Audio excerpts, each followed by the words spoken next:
Hello दोस्तों, learn with me. आज हम पढ़ेंगे क्लास 6 मैथ चैप्टर 7A। अगर आप मेरे चैनल पर नए हैं तो चैनल को ज़्यादा से ज़्यादा सब्सक्राइब करिए, शेयर करिए। देखिए दोस्तों, यहाँ पहले क्वेश्चन में लिखा हुआ है समतल में स्थित दो बिंदुओं से होकर कितनी रेखाएं खींची जा सकती हैं। तो हमने एक भरा है, क्योंकि जब दो बिंदु हम खींचेंगे तो उनसे होकर एक रेखा ही जाती है। दूसरा, समतल में स्थित किसी रेखा में बिंदु होते हैं। देखिए, कोई रेखा अगर हमने खींची है तो उसमें काफ़ी बिंदु हो सके हैं, तो यहाँ पर हमारा आएगा असंख्य। गोले का तल, देखिए गोला वक्र होता है तो इसलिए ये वक्र आ जाएगा। और समतल में स्थित एक बिंदु से होकर कितनी रेखाएं हैं, तो देखिए एक बिंदु है, उससे हम लोग कई रेखा खींच सकते हैं। यहाँ भी हो जाएगा हमारा असंख्य। ये हमारा कंप्लीट हो गया। चलिए दूसरा प्रश्न इसका देखते हैं। कथन में सही और गलत के चिन्ह लगाएं। चलिए पहला क्वेश्चन इसका देखते हैं। कागज का तल, कह रहा है कागज का तल समतल है। तो देखिए कागज का तल तो समतल ही होता है, यानी कि ये वाला कथन हमारा सही है। दूसरा देखते हैं। तीन असंरेखीय बिंदुओं से असंख्य समतल खींचे जा सकते हैं। देखिए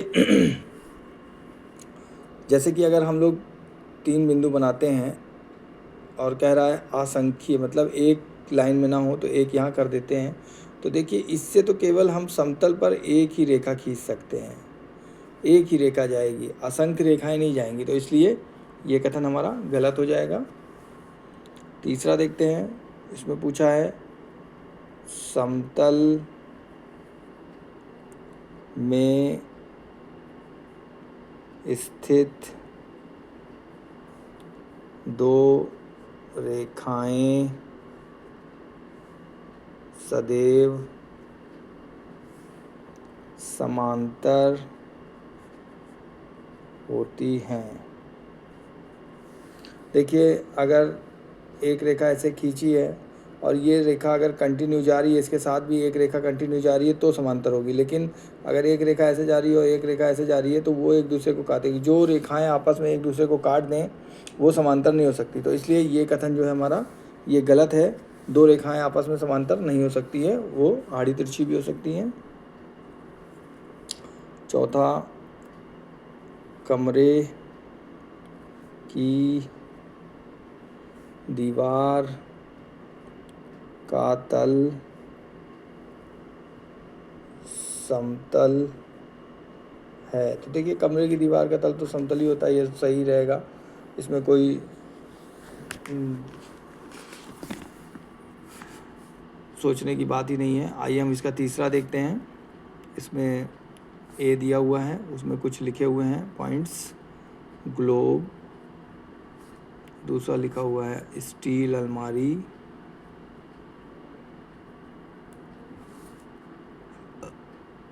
तीसरा लिखा हुआ है खीरा, चौथा लिखा हुआ है लोहे का पाइप, पांचवा लिखा हुआ है शंकु, छठवां लिखा हुआ है श्याम पट का तल, सातवां लिखा हुआ है ठोस बेलन, और आठवां लिखा हुआ है कांच की गोली।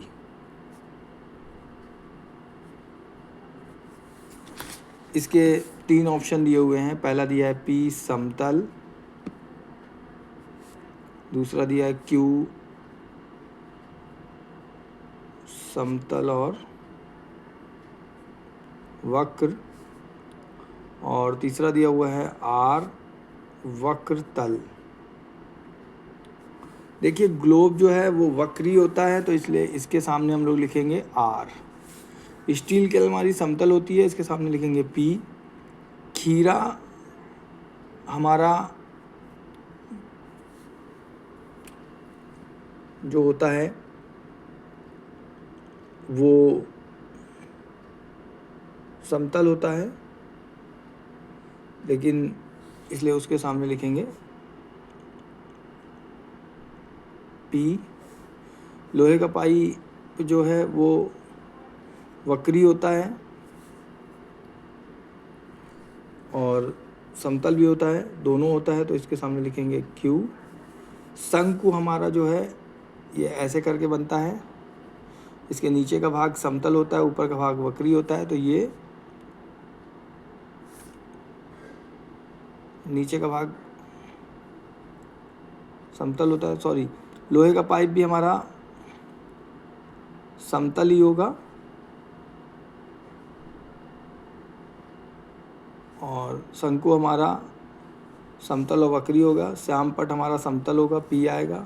ठोस बेलन हमारा Q हो जाएगा, समतल और वक्री, और कांच की गोली R वक्री होगी।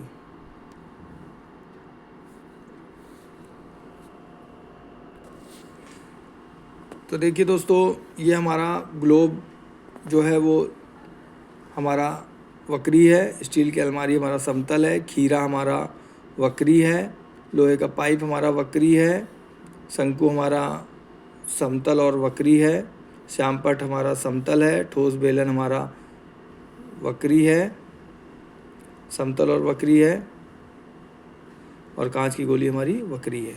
तो अभी के लिए इतना ही, धन्यवाद।